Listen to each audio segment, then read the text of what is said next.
საქართველოში, საქართველოს საზღვრებს გარეთ და ოკეანგაღმა მოგესალმებით. ბატონი ვახში ჟვანია და მე ზურაბ კობახიძე. გაბატონებო და ბატონო ვახში. მე დღეს წინა გადაცემებში მსოფლიო ჩემპიონატი მიდიოდა და ვიცინასწარმეტყველე პირველი გადაცემა რომ დაიწყო მსოფლიო ჩემპიონატი ვიცინასწარმეტყველე ესპანეთის გამარჯვება და გაიმარჯვეს, მაგრამ დღეს ამ თემაზე მე ნამდვილად არც ხალისი მაქვს, არც გული მაქვს, არც რაღაც ისეთი ამბავი შეგვემთხვა მთელს საქართველოს შეემთხვა, რომელთაც მე ამას ვერ ვილაპარაკებ. აი რა ქალბატონებო და ბატონებო ეხლა ვეთქვი. ნიკოლოზ გუნაშვილი 17 წლის რომელიც ახლა ხმამიტა ყავდა უკვე 1 აგვისტოს 18 წლის ხდებოდა აი ესე ეშმაკის მოციქულმა აი ესე ვიტყვი პირდაპირ რომელიც არ გვასვენებს რომ გაგვამწაროს რომ დაგთორგუნოს და თავბედი გვაწყევლინოს აი ესე 2 დღის წინ ეს იმ ბავშვზე აი ახალგაზრდაზეა საუბარი რომელიც ახალი სკოლა დამთავრებული ეროვნული გამოცდებით ჩაბარებული და ვერაზე ახალი შებინდებული იყო გამოვიდა გარეცარი უკაცრავად ვიტყვი მაინც ამას ასე და ესე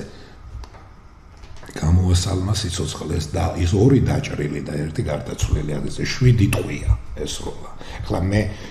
რას ვიტყვი ციტერც რომ აი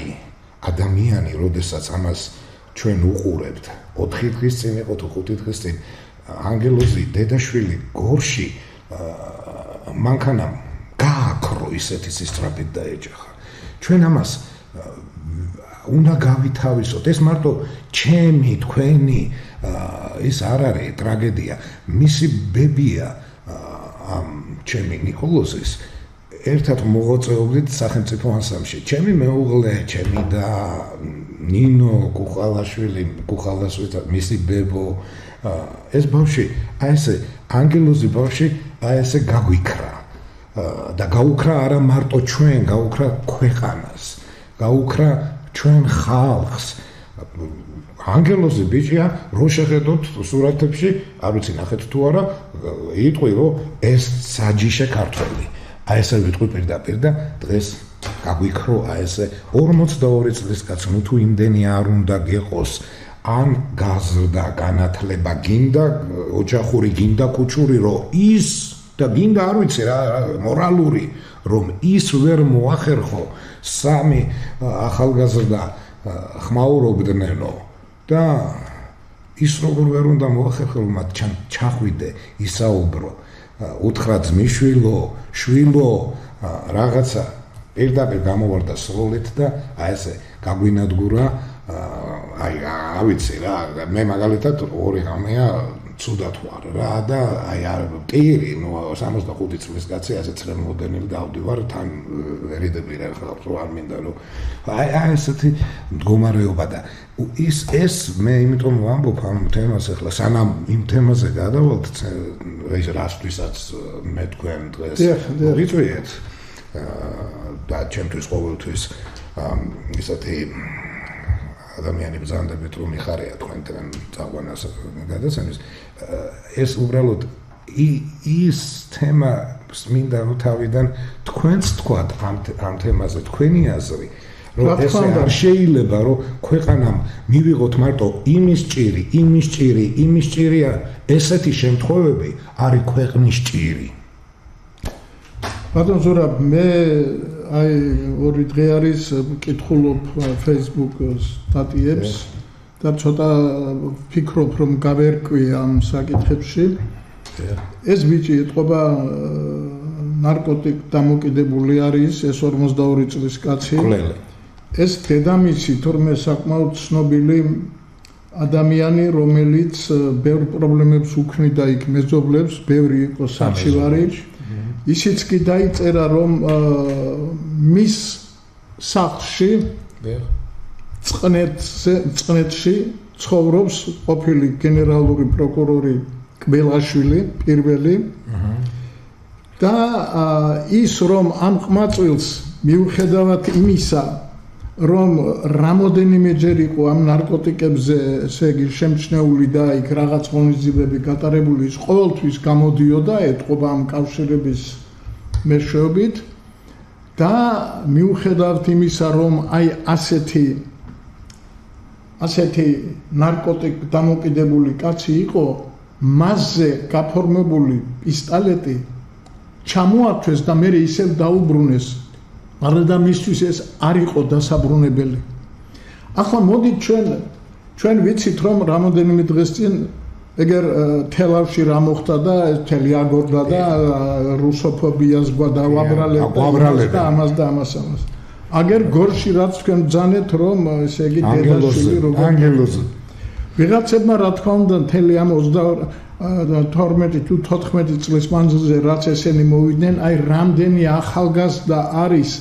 აი ასე სულელურად და რაღაცა ესე იგი უბედურად გამქრალი და დასჯილი და მოკდინებული და მოდით აი მე ვიფიქრე ამაზე და ახლა მინდა ძალიან მოკლედ თქვენს ნებართვით თქვა რომ ხალხო ეს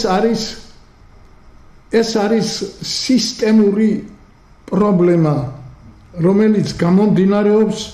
ხელისუფლების პირდაპირ ვიტყვი არაკომპეტენტურობიდან და რატომ ცოტა გაბრაზებული ვამბობ იმიტომ რომ კაცო გუშინ თუ დღეს გამოვიდა პრეზიდენტი ეს ჩვენი პრეზიდენტი ახლა უამრავი პრეტენზიები გვაქვს მის მიმართ მაგრამ ასეთ სიტუაციაში როცა აი ამაზე ანალიზი უნდა გააკეთა და ამბობ რაღაც ნეგატივი ესე იგი ეს თურმე არაფერი არ არის, არის მარტო რაღაც ნეგატივია, კაცო. შემამაცხონებულო რაღაც ნეგატივი კი არა.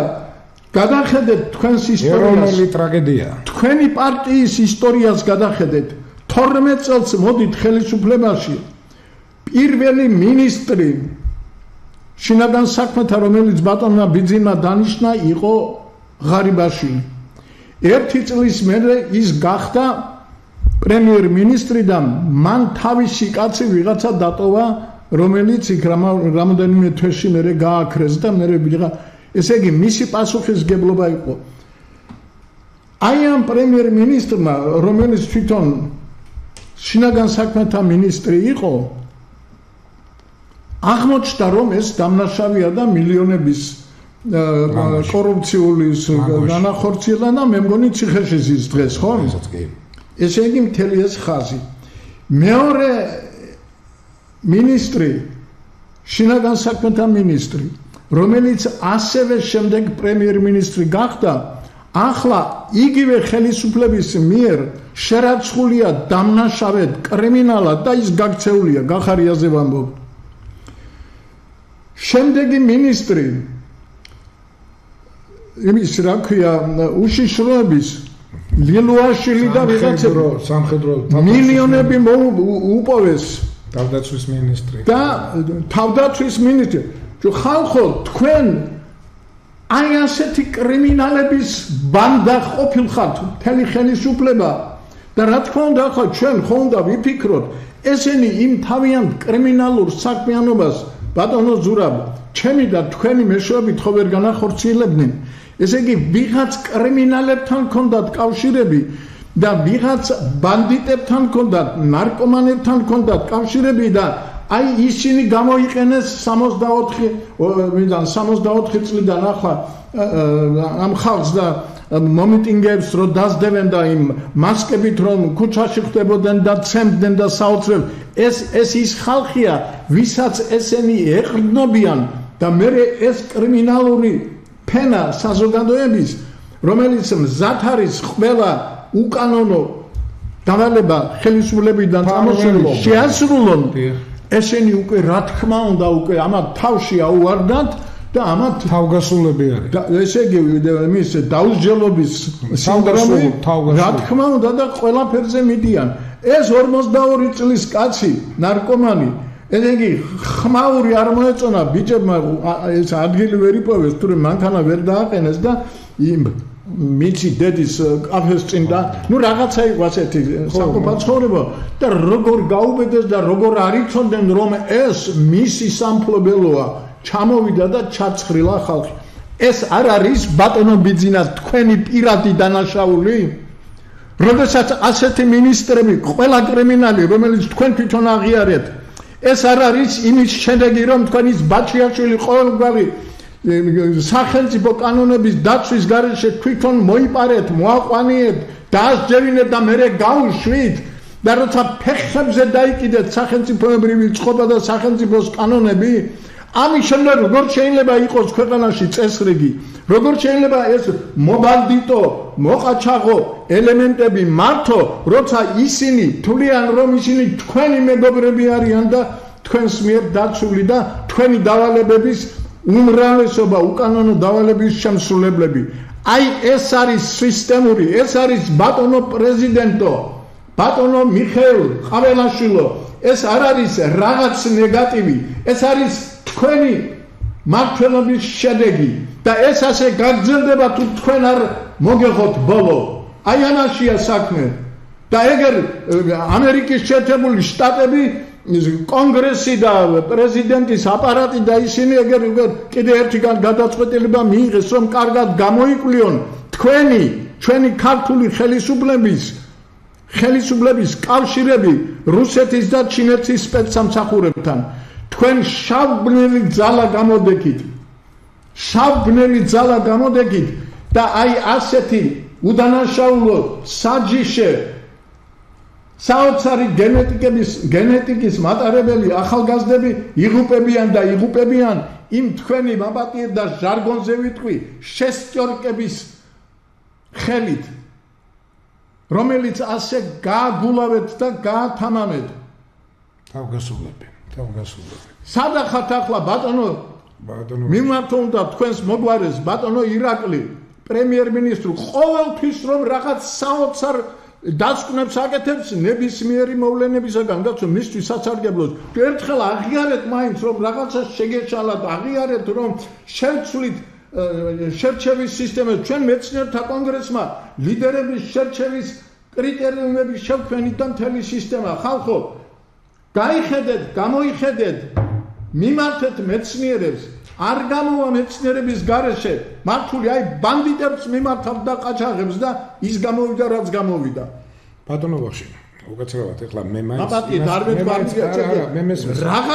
რაღაც ნეგატივია კაცო პრეზიდენტი ხარ იცი რომ აი სწორედ რომ ნეგატივი თქვენ ახართ როგორ შეიძლება თქვენისთანა ბიოგრაფიის მქონე და თქვენისთანა წარსულის ესე იგი არანაირი პოზიტიური გამოცდილება მართლობაში კაც არ აქვს და პრეზიდენტად დავნიშნეთ და აი ასეთ გმებს აკეთებს კომენტარებს ავირჩეთ არა დანიშნეს ბატონო ბახში ეხლა აქტუალური ამერიკა ეს გადაცემა და მე რამინდა იცით აი კიდე ერთი პარალელი გავავლო რომ აი დიახ აბსურდი და მანიაკი ყველა საზოგადოებაშია, ყველა ქვეყანაში, მაგრამ ნახეთ შედარება გავაკეთოთ. აი დააკვირდით. პისტოლეტი მაინც კანონიერად რატომ უნდა გქონდეს ამ კაცს? აი დააკვირდით ახლა ნახეთ რაზე ვსაუბრობ, უკაცრავად ნახეთ ბატონო ბახში. რომ მოხდება რაღაც ანალოგიური შემთხვევა იქით ოკეანგაღმა. ესე იგი სოფლიოს აგებინებენ სააგენტოები. თუნდაც CNN, თუნდაც BBC, თუნდაც Deutsche Welle, თუნდაც France 24. სოფლიოს აგებინებენ რომ აი ეს მოხდა. განა მარტო იმიტომ რომ ეს ნიუსად გაუშვან, არა? მათ ეს ტკივილი აქვთ. იმიტომ რომ ამას აღიქვამენ ტკივილად.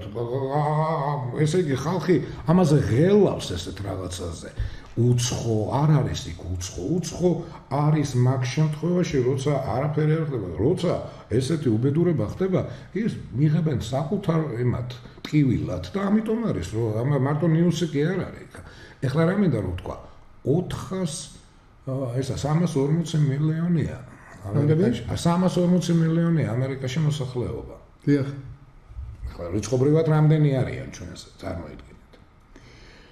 ტერიტორიულად ეხლა წარმოვიდა რამხელა ის ქვეყანა და რამხელა ვართ ჩვენ, ხო? ეს შედარება რო გავაკეთოთ. 7 მილიონი მგონი. შედარება რო გავაკეთოთ. ჩვენ 70,000. ესე იგი 2 დღე არ გავა, 3 დღე არ გავა, რომ რაღაც უბედური, რაღაც საზიზღარი, რაღაც არარსებული, რაღაც აი ადამიანი როგორ წარმოიდგენს ისეთი კრიმინალი არ მოხდეს ქვეყანაში. და იქ 4 თვე გავა თუ 3 თვე თუ გავა თუ 5 თვე გავა, იქ რომ მოხდება, აი პირდაპირ ხდება ამის, დაგმობა და ჩვენება და იქ თან უმეტეს შემთხვევაში ესეთ დამნაშავეებს, რომიც ესე ისურის და კლავს ახალგაზრდა იქნება თუ მოხუცი, იმას ადგილზე კლავენ. მე ახლა გუშინ წინაც ვთქვი ჩემთან, ჩემ ახლობლებთან, ჩემს მეუღლესთან, დედასთან. აი მე კაცი ვამბობ, რომ 22 შტატშია მარტო დახვრეტა ამერიკაში. 50-დან დარჩა 22. რაღაცატომ ცდილობენ, რომ უფრო ჰუმანური იყოს კანონი. და ის 22 შტატი ყველა არის სამხრეთის შტატები და რაღაც აი რატომ სადაც უფრო მიდრეკილია. არა იცით რა არის? არა, ნახეთ, სადაც უფრო ხალხი უფრო აი როგორ გითხრათ, სადაც უფრო ხალხი კანონს პატივს სცემს, უფრო დარბაისელია ადამიანი იმ შტატებში შედარებით. ეხლა იანკებს ეძახიან სამხრეთიდან, მაგალითად კაროლინელი თეთრკანიანი იქნება თუ შავკანიანი, ორივე ერთად ამბობს, რომ არა, ნიუ-იორკში, არა კაცო, ნიუ-იორკში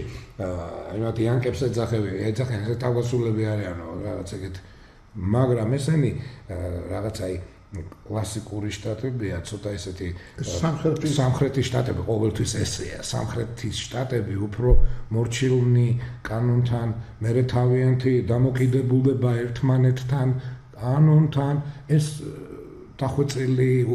ეს კანონები იქითკენ უფრო კანონობს. ეხლა ამითი რა მინდა რომ ვთქვა? მე მაგალითად არა გეფიცებით უკვე ეხლა ცოტა გადავაჭარბეთ ამ ცენტრალურ თემას, მაგრამ მე არა უშავს ცოტას ვისაუბრებთ, იმიტომ რომ ბევრი ამჯერად არა გვაქვს მაგ იმიგრაციაზე მინდა ვისაუბრო. მაინც აი ვფიქრობ, რომ აი ესეთი დანაშაულები, ხო? აი მე ვამბობ, რომ დახვრეტა უნდა იყოს. ან დახვრეტა, ან სიკვდილით დასჯა, მე მომხრე ვარ პირადად. რატომ იცით? აქ არ შეიძლება, როცა აი ამ დონის არის დანაშაული. ეხლა მე წარმოვიდგენ მაგალითად, რომ ორი მამაკაცის დასლულნი რაღაცა მოხდა შეტაკება,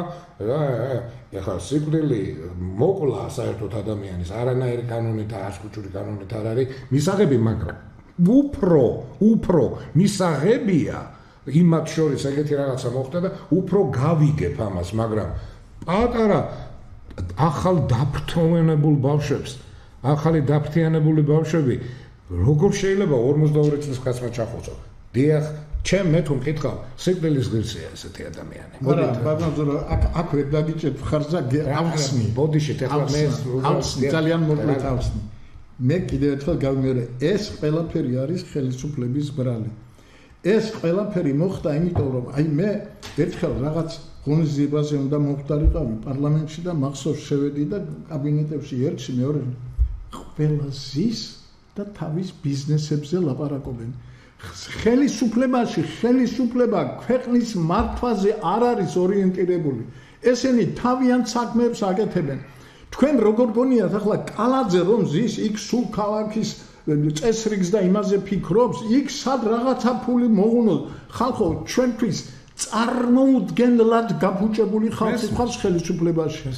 და აი ეს რომ კარგად გამოიკვლიონ ახლა აი ამ ბავშვის ნიკოლოზის ეს ტრაგედია რომ გამოიკვლიონ, ჩვენ უსათუოდ პირდაპირ ცალსახად მივადგებით ხელისუფლებაში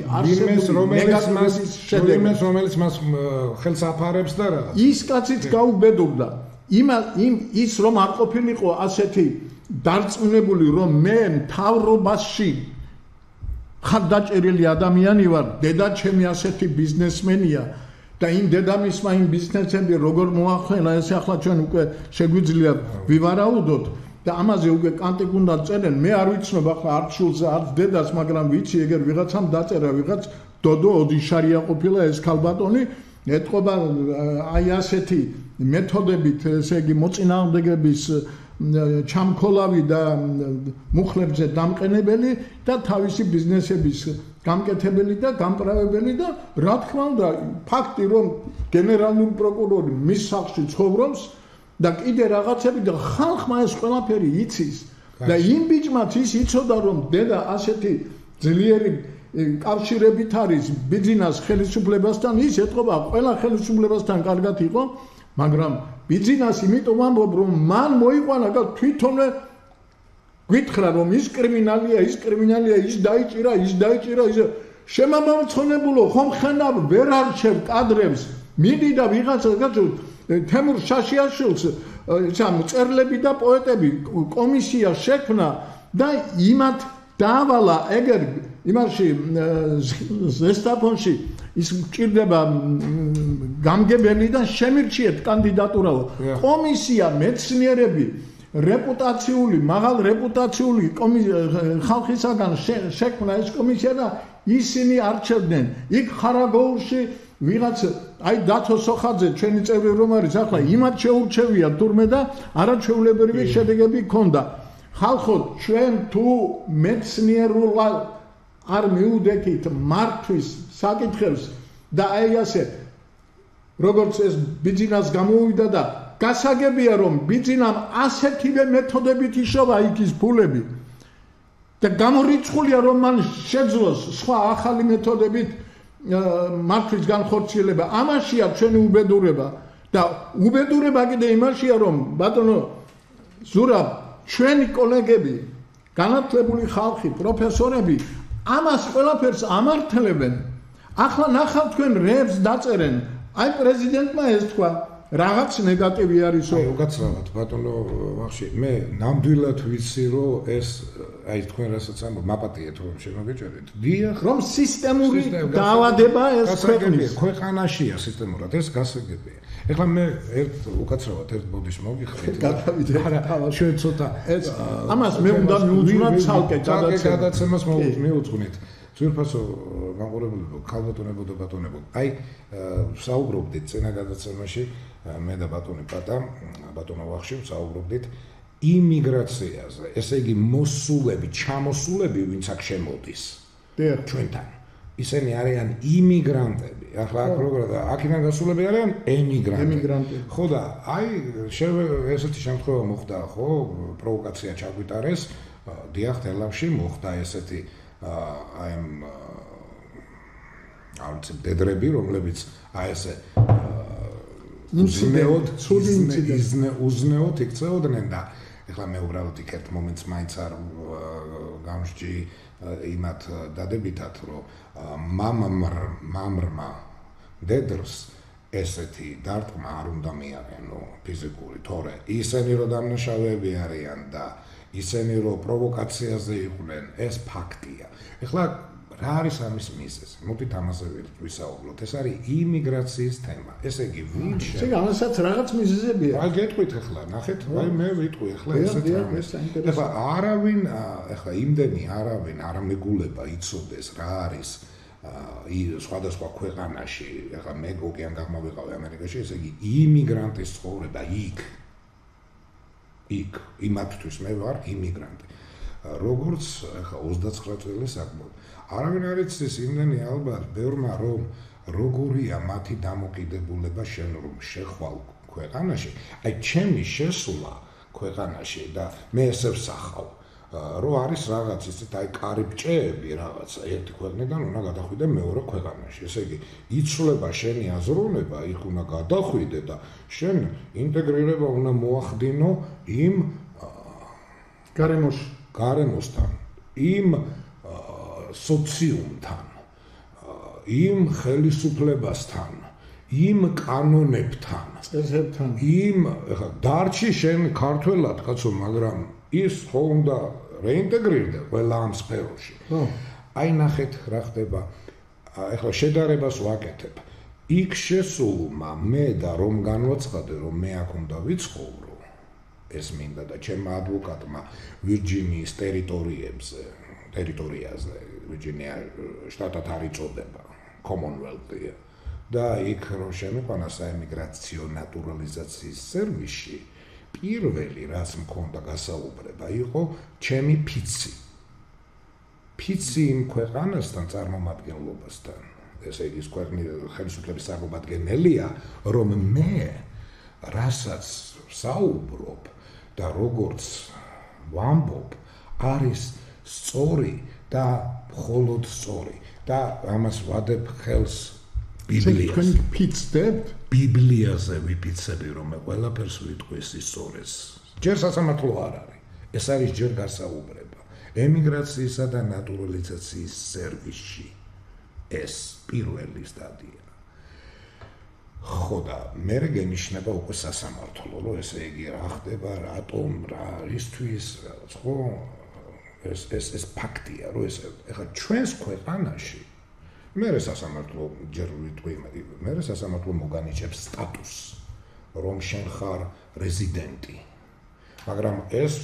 დრო გადის და შენ ამ დროის პერიოდში ეს არ არის 1 წლიანი და 2 წლიანი კი მუშაობის უფლებას და სოციალური დაცვის ნომერს რომელიც აუცილებელია ის მალევე მოგცემენ იმას იმიტომ რომ შენ ხო უნდა იმუშაო შენ ხო უნდა იარსებო ხო და აი მე უკვე გენიშნება სასამართლო და იმ სასამართლოზე უკვე ემიგრაციის სასამართლოა ის ცალკე სასამართლოა იქ სხვა სასამართლოა სხვა საქმეები არ განიხილება იმიგრაციის სასამართლოა და ემიგრაციის მოსამართლე მოგანიჭებს სტატუსს ან კი ან არა და ეს ოღონდ უნდა წარმოგაჩენოს შენ ადვოკატმა მე დავიქირავე ადვოკატი კი ბატონო ეხლა ეს ადვოკატები ის კი არ არიან მომეცი ახლა რამდენი ფული არა ის იმუშავებს შენზე რომ ესე ყოველთვიურად ესე გადაუხადო და შეიძლება ეს გაიწელოს 8 წელი უხადო შეიძლება და შეიძლება 10 წელიც უხადო გააჩნია როგორ ეს მძიმით არის ეს შენი საქმე როგორ შეხედა მოსამართლემ ერთი სიტყვით ამას ესე აგვარებ და მე ხდები ესე იგი იმ ქვეყნის რეზიდენტი და მე უკვე 5 წლის მერე ყველა რეზიდენტ შეუძლია გახდეს მოქალაქე თორემ დანაშაული არაფერი არ აქვს სულთად ცხოვრობს კანონს იცავს კანონს ადამიანი იცავს იქ განა კანონ დამცველი იცავს კანონ დამცველი კი არ არის იქ პოლიციელი იმას კანონ მაიძულებელი ქვია ზუსტი გათარგმანი police enforcement law enforcement ესე ქვია ის მაიძულებელია ესე შეიძლება ჩარჩოდან რომ ამოხვალის მოვადა თორე კანონს სათითაოდ იცავენ ის საზოგადოება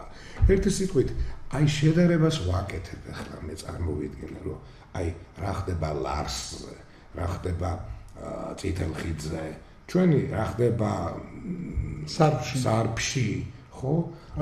ჩვენი კარიბჭეები ქვეყნის არის მოღებული შემოდის ვისაც უნდა როგორც უნდა რამდენ ხანსაც უნდა მე მაგალითად იცხოვრებს 1 წელი და მე გადავა და გადმოვა და კიდე 1 წელი ესეთია კანონი ეს ხო ზუსტად იცით ახლა მე არა ესე არა ესე ახლა შეიძლება 8 თვე გახადეს მაგრამ ყოველ შემთხვევაში გადავა გადმოვა ისევე შემოვა ახლა ნახეთ ამათ აქვთ უფლება უკვე იმიგრანტებს საქართველოში ჩვენთვის იმიგრანტები ვინც არიან იქნება ეს არაბი იქნება ეს რუსი იქნება ეს უკრაინელი იქნება ეს ინდოელი იქნება ეს არავინ საზღვარზე კარიბჭეებთან მე ესე ხასახავ რაღაც ჩემს წარმოდგენაში არავინ არ ეკითხება მათ რატომ შემოდიხართ რა მიზნით გითხრა ადამიანმა მე მინდა რომ მანდ ვიცხოვრო ჩვენ არა გვაქვს იმის იმიგრაციისა და ნატურალიზაციის სერვისი იმ დონეზე და თუ გვაქვს ალბათ რაღაც სახელად თორე არა გვაქვს მე მგონი არა გვაქვს ის არის შინაგან საქმეთა სამინისტროს ჯარისკაცით გაზის იქ არავინ არ ეკითხება მათ რომ იცით რა აი როგორ უნდა იყოს მე თუ მგონია მე როგორც მგონია როგორ უნდა იყოს დღეს დღევანდელ საქართველოში შემოდის არა აქვს მნიშვნელობა რომელი ქვეყნიდან მოდის შემოვიდა ადამიანი იქვე საზღვარზე სანამ ვიზას უხსნის ხო უნდა კითხოს დიდი ხნით თუ ტურისტად ორი კვირა ერთი თუ რამდენი ხნით გნებავთ ყოფნა აპირებთ რამდენი ხანი. ითხრა კაცმა მაგალითად, მე ვაპირებ, მან ვიცხოვრო. საქმე ვაწარმოო. კარგით, კი ბატონო. ითვალისწინებთ თუ არა? წერი უნდა ეწეროს. რომ თქვენ შემოდიხართ ქვეყანაში, სადაც 20% არის ოკუპირებული რუსეთის მხრიდან, ფედერაციის მხრიდან. აი თუ გითხრა იქ რომ არა, მე პოლიტიკაში არ ვერევი, არა. ეს პოლიტიკა არ არის, ეს რეალობა. ხო? გითხრა ეგრე. ესე იგი იცოდე რომ წერი შემოდის. სულ ამასთვის მნიშვნელობით. როგორ შენ ჩემთან ცხოვრება გინდა, ინტეგრირება გინდა ჩემს საზოგადოებაში და უნდა ინტეგრირდე და მეუბნები რომ მე პოლიტიკაში არ ვერავი და არ მაინტერესებს 20%-ია თუ 50 თუ 100%-ით მოხდება თქვენი ოკუპაცია ჰიბრიდული. ეგ არის ჰიბრიდული ოკუპაცია, რაც ახლა ეს მაშინ მე ქვეყანა არ ავყოფილ ვარ. ასე რომ თუ ეს გითხრა პირდაპირ უნდა დაუწერო. 2 კვირა გაუხსენი ვიზა. და თუ გითხრა რომ მე იმიგრანტებს მე თვითონ იმიგრანტი იმ ქვეყანაში მე ვარ მათ მხარეს როგორ იცით არა ჩემთვის მნიშვნელობა რა ფერია რა ჯიშია რა ეროვნებისა ჩემი იმიგრანტის მტკივა იმიტომ რომ მე თვითონ გახდით 29 წელი იმიგრანტი იქ უნდა კითხოს რომ თუ იმან თქვა რომ მე აქ მინდა ვიცხოვრო მე მინდა ვინტეგრირდე ამ საზოგადოებაში. თქვა რომ მაგალითად დიახ ვითვალისწინებ რომ 20% ის არის ოკუპირებული. მე უნდა იყოს არის ისა რომ თქვენ ესე იგი აზროვნებთ იაზრებთ იმას რომ თქვენ უნდა მოახდინოთ ინტეგრირება ქვეყანაში სოციუმთან. კულტურასთან უნდა მოახდინოთ ამ ქვეყნის ინტეგრირება. თუ გითხრა რომ მე ამას არც ენას ვისწავლი, არც ვინტეგრირდები, ჩემთვის ქართველი, ერთი ქართველი, რაში მაინტერესებს ქართველი ან ქართული ენა? უნდა ვთქვა რომ ბოდიშით, ეს თქვენი ადგილი არ არის. მე კი მაგ საზღვარი ღია, ანუ თქვენ უვიზოთ შეგიძლია შემოხვიდეთ, მაგრამ ეს მე როგორც იმიგრაციისა და ნატურალიზაციის სერვისის წარმომადგენელმა მოხელენ, უნდა გკითხოთ. ნახეთ რა ხდება ახლა. აი მაგალითად შემოდიან. აი არის რა ესეთი ისა რა ფაქტები და ყველა ესეთია, თითქმის ფაქტები კი არა, სულ ყველა ესეთია. ნახეთ კანონი როგორ არის ამათთან, ამათ როგორ არის. შემოვიდა, არც არავინ არაფერი შეეკითხა, ეს ნუ არ გვაქვს გასაგებია. იქირავა სახლი ან იყიდა სახლი იყიდა ბიზნესი გახსნა ბიზნესი და 1 წელიწადი მუშაობს და კანონში წერია რომ მან საშემოსავლო არ უნდა გადაიხადოს 1 წელი წარმოგიდგენთ ესე იგი ქვეყანაში ბიზნესი ფულს აკეთებს და მან საშემოსავლო 1 წელი არ უნდა გადაიხადოს. კანონი ეგრეა. ნუ ეს რაღაც გამართლება აქვს, ახლა რითი ახსნის? არა, კანონია ეგეთი. არა, ის კანონი ხო ჩვენ პარლამენტმა მიიღო. ხო და ნახეთ ახლა უყურე, ნახეთ. რა ვიცი, ალბათ ეგეც მდაბიო აზროვნება, ალბათ იმიტომ რომ კაპიტალი შემოვა და ინვესტიცია რა, ასაბა მტერი შემოვა და დუშმანი ამ დროს. ნახეთ, ეხლა იქ მერე 1 წლის მერე იცით რა ხდება. აი მაგალითად არის კოლია ავსიანიკოვი, მაგალითად. სიტყვაზე ვამბობ, სახელი და გვარი, თქვი რუსული. ხო. გახსნა ბიზნესი. 1 წელი იმუშავა. მერე 1 წლის მერე გადაყავს ამის ბიზნესის სახელი გადაყავს ოლია ავსიანიკოვზე. მერე ტოლი ავსიანიკოვზე ან ბელოვზე ან რაღაცა და ერთი სიტყვით რა ხდება იცით? ზიან ქვეყანაში ფულს აკეთებენ ქვეყანას არაფერს არ უხდიან საშემოსავლოს და აი მე ეს ვერ გავიგე იცით რა გეუნებით რა ახლა ძალიან პატარები ხართ მაგ საქმეში ჩემთან თუ ვინმე მეტყვის რომ იცით რა ბატონო ზურაბ თუ მეტყვის რა თქვენ მანდ გეშლებათ ძალიან პატარები ხართ 29 წლის ემიგრანტი ვარ თან შეერთებულ შტატებში სადაც კი გითხარით როგორ იწყება იმიგრანტის ცხოვრება ფიცით ბიბლიაზე ხელი დადებულით და თვალებში ყურება ფიცი რა თქმა უნდა ამ ქვეყნის მიმართ ერთგულებაზე რასაკვირველია და თან იმაზე რომ შენ ყველა შენი სიტყვა იქნება სასამართლოზე არანაირი ფალსი და იქნება მხოლოდ და მხოლოდ მართალი. ეხლა წარმოგიდგენიათ ესე იგი რომელი დაუდევრად გვაქვს ქვეყნის საზღვრებზე კარიბჭეები მოღებული? წარმოგიდგენიათ ბატონო ბავშვი, აი მე გეფიცებით ყველაფერს. ალბათ შუა საუკუნეებში იყო რომ დადიოდა ხალხი აქედან იქით გერმანიიდან იქა ალბათ იქაც იყო რაღაცა კანონი რაღაცა რომ აქ არაფერი ესე იგი შემოვიდა FSB-ს აგენტი რა შემოვიდა თქვა მე აქ მინდა ან ერთი წელი ვიქნები გადავა მე ერთ წლიან ვიზე ხსნება გადავა მე ორი დღით აქვე ლარსესიკით გადმოვა კიდე ერთი წელი გადავა გადმოვა მე მან რა იდინა რა საქმეები ჩაიდინა რა შპიონაჟი ატარა რა ეხლა ეცეთ რა მეტყვიან მუშაობენ რას მუშაობენ ამას ვერ აკეთებენ და იმას როგორ გააკეთებენ მე რაქნა იმას როგორ იზავენ ეს ვერ აკნეს აი ეს არის რამთელი უბედურება და ამას მოაყავს მე მოაქვს ქვეყანაში ჰიბრიდული ანექსია ოკუპაცია ამას მოაქვს ქვეყანაში მე აი ეს გაუგებრობები იქნება ეს რესტორნებსა თუ სასტუმროებში, ქუჩებში. აი ახლა გუშინ იმ საწყალის ჩემი იმ საყვარელი ბიჭის ანგელოზის პანაშვილი იყო ვერაზე. ეს ვაკეში ფალეშულზე და გამოვედი იქიდან და სულ-სულად ლაპარაკობ. აქეთ ამხარე, სადაც შოპინგ ცენტრია და სადაც ის ეკლესია ხო გახსოვთ რომელია ფალეაშოზე და იქიდან დიდი შოპინგ ცენტრია სულ-სულ ის მეცნობდა რა საუბრები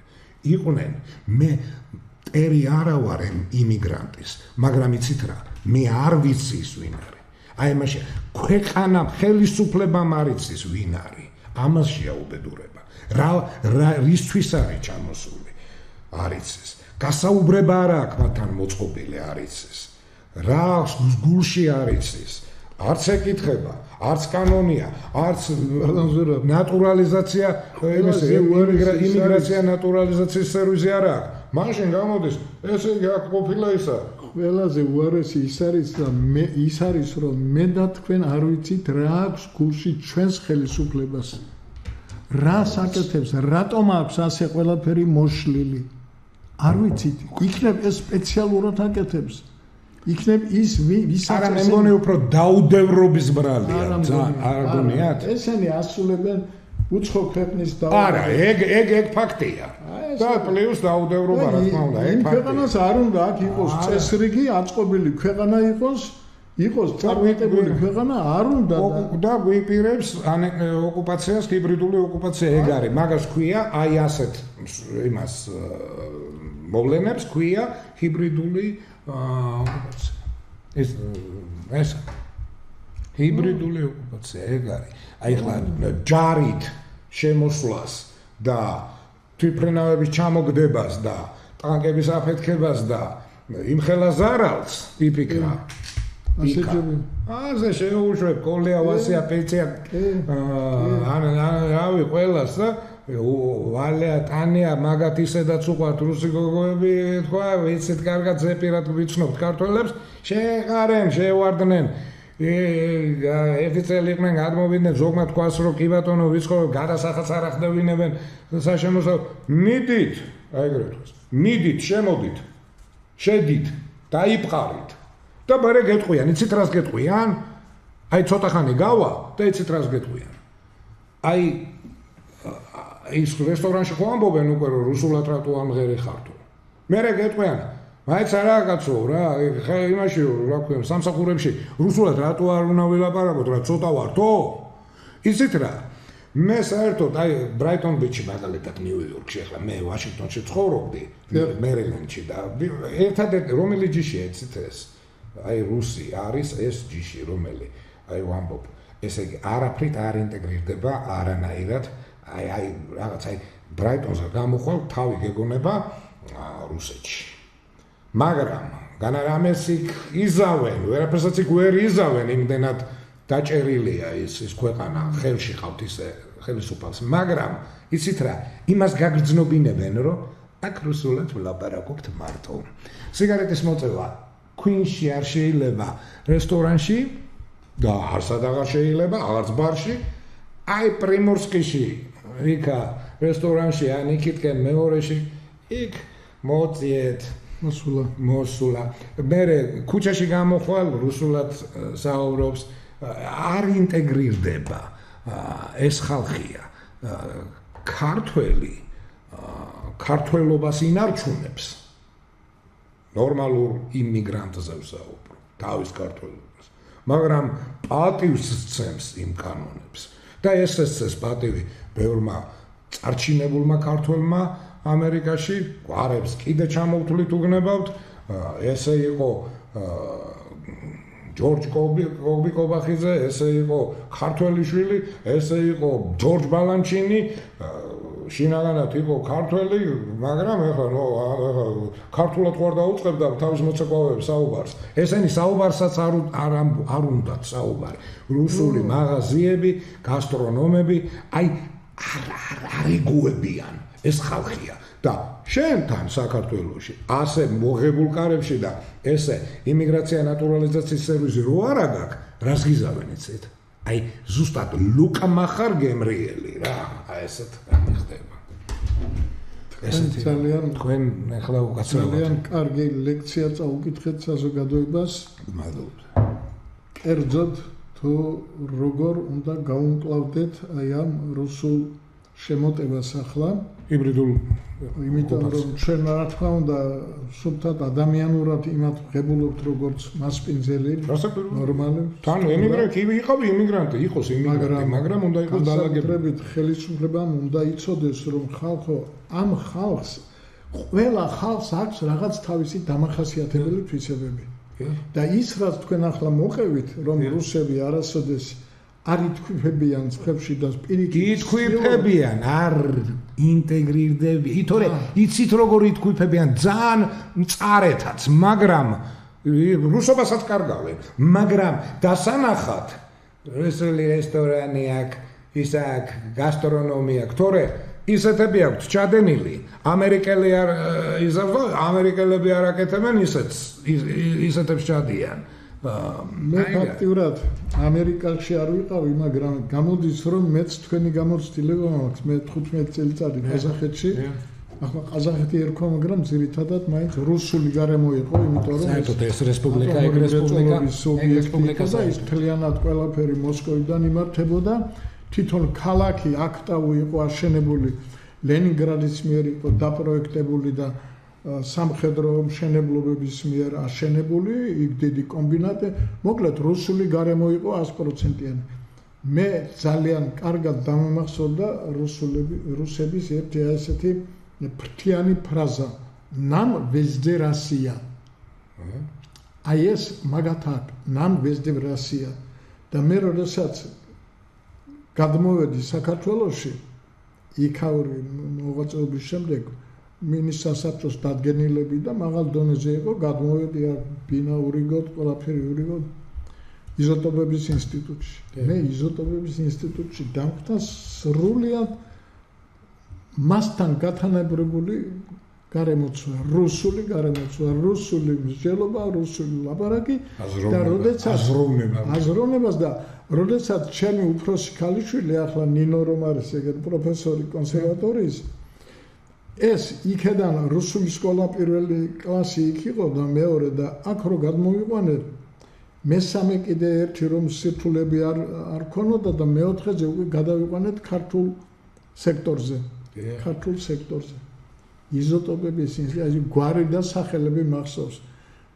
პატივსაცემი ხალხი დოქტორები ფიზიკოსები ქიმიკოსები მეცნიერები რამოდენიმე პირდან ვახში რასაკეთებ რუსულიდან მოყავს და ქართულში რატო გადაიყვანე ჩვენ შვილები სულ ყველას რუსულ სექტორზე ყავს და დღეს რომ პატრიოტებად მოაქვს თავის სულ ყველას რუსული განათლება აქვს ყველა რაიკომის დივანი რუსულ სექტორზე უშვებდა თავის შვილს რომ რუსეთში ინტეგრაცია და იქ წარმატებას მიაღწია ესე იგი ეს ჩვენ გქონდა და აი ის ვაკე თქვენ რომ ახლა რომ ამბობთ რომ რუსული გესმით იმ ვაკეში იმ კომუნისტების დროს ქართულად არ ლაპარაკობდნენ იქ ხომ სვეტები ცხოვრობდნენ ეს სვეტები სულ ყველა რუსულენოვანები იყვნენ არის ეს ხალხო ჩვენ კრიტიკულად უნდა შევხედოთ ჩვენს ხასიათს ჩვენს ტრადიციებს თუ ჩვენ გვინდა ნამდვილად აი ეს ძველი დიდება დავით აღმაშენებლის დროიდან რო ქონდა და იმ დროს ქონდა და ჩვენ მართლა ვართ გამორჩეული ერი იმიტომ რომ ქართულმა ცივილიზაციამ სოფლიო ცივილიზაციას ყველაზე მეტი კარგად რომ დავფიქრდეთ ყველაზე მეტი მისცა აი რომ ჩამოვთვალოთ ასე ჩამოვთვალოთ და ღვინო და არაყი რკინა მისი მოპოვება და დამუშავება ოქრო მისი მოპოვება და დამუშავება სუბუქი მრეწველობა ეს სელისგან ძაფის გამოყვანა ეს საქართველოში იყო მიღებული და უნიკალური ფოლკლორული სიმღერები აი მარტო ეს ხუთი ახლა უნიკალური თაფლის წარმოება ამის მოკლედ ჩვენ სოფლიოსთვის ვართ გამორჩეული ჩვენ ბატონო ვახში დამამთავრებ აი ახლა დღეს წავიკითხე ერის ხნოვანება ვინ არის ყველაზე უფროსი 5000 რაღაცე წლის არის თურმე ირანი ცოტა ნაკლები არის ისა რა ქვია ეგვიპტე მერე ცოტა უფრო ნაკლები არის სომხეთი და ყველა მეტი საქართველოს საერთოდ არ არის და ამ დროს ჩვენი მეცნიერები უკვე იმას ამბობენ რომ პირველი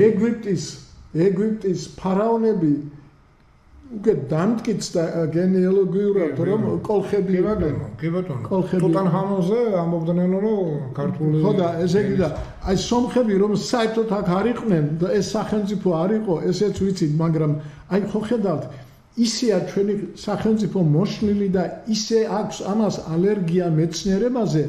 რომ ამას ხომ მეცნიერებამ უნდა მიხედოს ეს ხომ კონფერენციებზე უნდა გაიტანო ამაზე სტატიები უნდა დაწერო გადაცემები უნდა გააკეთო აი რასაც ჩვენთან გია კვაშილავა აკეთებს და მან მოგვინახა ეგერი მაშინ რა ქვია მაგას რომში რომის პაპი ვატიკანში ბიბლიოთეკიდან ამოიღო მან ისეთი ფაქტები რომელიც ჩვენ არ ვიცოდით მთელი საბჭოთა პერიოდის განმავლობაში ჩვენ არ ვიცოდით რომ პირველი ეკლესია რომში ააშენა ქართველმა რომელსაც ეს მსოფლიოში ცნობილი კაცია მაგრამ ცნობილია როგორც მარკიონ სინოპი კიდე თურქეთშია და ამ დროს ეს თურქეთი ლაზიკის ნაწილი იყო და ეს კოლხების ქართული სახელმწიფო და ქართველი იყო ის კაცი და იმან არა მარტო რომში მე ევროპის რამოდენიმე ქალაქში გააკეთა და რა თავარია პირველი რედაქცია სახარებას რომელიც უნდა დაებეჭდა და დაბეჭდეს კიდევაც ისიც იმ ქართველმა კაცმა გააკეთა აი ხალხო კიდევ ერთხელ აი ეს უბედურება რითაც დავიწყეთ ლაპარაკი და ის რასაც ახლა ვამბობთ ეს ყველაფერი არის ხელისუფლების მიერ ხელში ასაყანი ასაღები და გასაძლიერებელი ამიტომ საჭიროა ისეთი ხელისუფლება რომელიც დღე-დაღამე კი არ არის დაციკლული იმაზე ვის რა წაართვას და თვითონ რა ჩაიჯიბოს ჯიბაში და როგორი ჯარიმები გააკეთოს და იქ ესე იგი ადგილები მოუნიშნავს იქ თუ ფეხს დადგან ესე იგი დაგაჯარიმებ თუ ორჯერ გააკეთებ მე ციხეში ჩაგსვამ ხალხო ანეკდოტური სიტუაციაში ბატონობაში უკაცრავად აი ნახეთ ერთი გადაცემის წინ კომენტარში წავიკითხე რომ რას ემსახურება ეს გადაცემაო ჩვენს გადაცემაზე გადაბადას აი პასუხს გეტყვით რას ემსახურება ჩვენი გადაცემა რას და აი აქტუალურობა ქვეყანაში ამერიკაში რაც არის და ის გვინდა გადმოგცეთ მე შედარება მოვახდინოთ იქ როგორ რეაგირებენ და მე იქიდან რაღაცა ვისწავლოთ აი ამას ემსახურება და იცით რა აი ბოლოს ვიტყვი უკვე რომ დიახ მართალი ბრძანდებით რა თქვით რომ ქართველმა ეს აი გეტყვით ჩვენ ქართველები დიახ გვახასიათებს კოსმოპოლიტანიზმი გვაქვს შინაგანად საერთოდ მე ორი გადაცემის წინ თქვი ან ძალიან გვაქვს ან საერთოდ არ გვაქვს ვიღაც არიან ესეთი ქართველი საერთოდ მინიმუმზეა ეს ინდექსი მათში მაგრამ აი კოსმოპოლიტანიზმი მაგალითად არ აქვს რუსს ეს ხასიათია მისი რომ არ არის ვერ გახდება კოსმოპოლიტანი განა იმიტომ რომ თავის რუსული ჩვენზე მაგრა უყვარს თავის ეროვნული არა ჩვენზე მაგრა არ უყვარს ყველაზე გამყიდველია ამ დროს იმ თავის აზრების რუსული აზრების არა უბრალოდ ვერ შეიძლება არა კი არა მე მგონი ვერ ინტეგრირდებიან ვერ ხდებიან სხვა საზოგადოებაში ვერ ინტეგრირდებიან აი ჩვენ ეს გვაქვს ეს ჩვევა როგორც ნიჭი ტალანტი ეს გვაქვს მათ არ აქვთ ამიტომ ისინი იპრობენ ამიტომ ისინი გაბრაზებულები არიან აი ამას შეუბედურება მოდით დღეს აღარ შევაწყინოთ ჩვენი მაყურებელი ბატონოში გაიხარეთ მადლობ და ბატონოში დღეს მათი მაშინ ამით დავამთავროთ და